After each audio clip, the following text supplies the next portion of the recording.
Hai, Valeriu, alege numărul tău norocos. Apropo,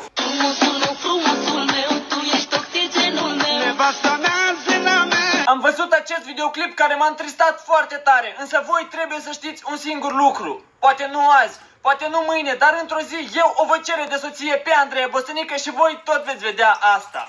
Îmi dau cuvântul meu, care înseamnă foarte mult.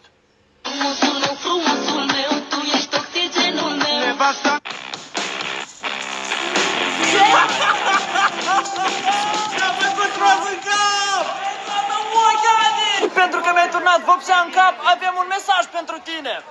Adi este un pilău!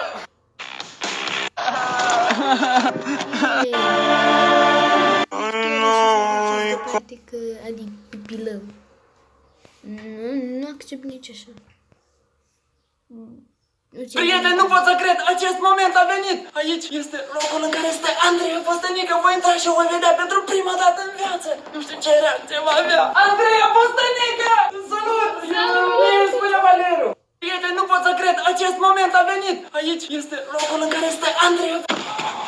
Andreea Bostănică a fost la Orange Blue! Andreea Bostănică! Priviți, a fost în studioul Orange Blue, alături de Eugen! Câți abonați avem pe canalul Orange Blue? Dacă ea nu știe răspunsul, cade de la înălțime!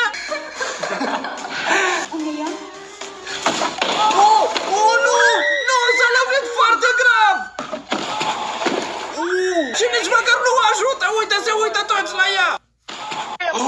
Andreea Bostănică a reacționat la videoclipul meu, sper foarte mult să-i placă de mine! Dar eu nu m-am lăsat bătut! A spus te iubesc! Voi ați atras atenția la buzele ei! A spus te iubesc! Andreea Bostănică a spus că mă iubește! Prietene, asta este cea mai frumoasă zi din toată viața mea!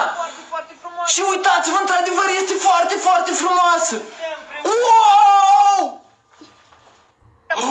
Cine din voi trage mai des pârțuri? Tu, Eugen sau Adi? Adi. Sau Vlada? Sau Vlada?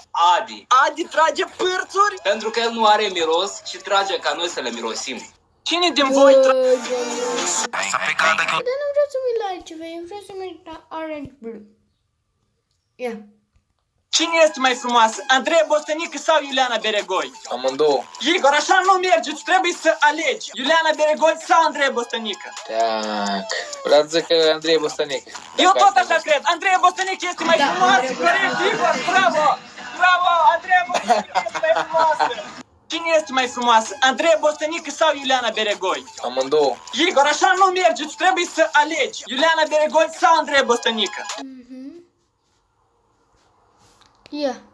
Hey, baby, let me see it. I just wanna eat it. Baby, let me see it.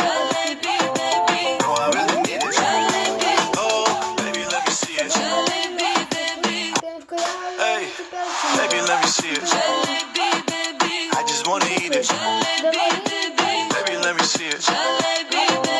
Oh, I really need it. Oh, baby, let me see it.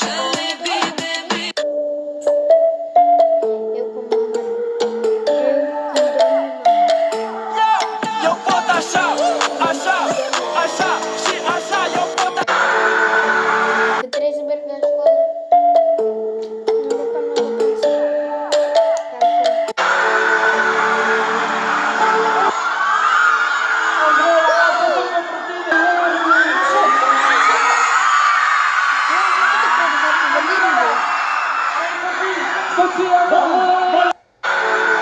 Andreea Bostănică a făcut un TikTok în care a dezvăluit cine este crush-ul ei, adică persoana pe care o iubește în secret. Și numele începe cu litera V, adică Valeriu Coadă, adică eu, parcă visez asta. Dacă ea mă... Prieteni, nu pot să cred.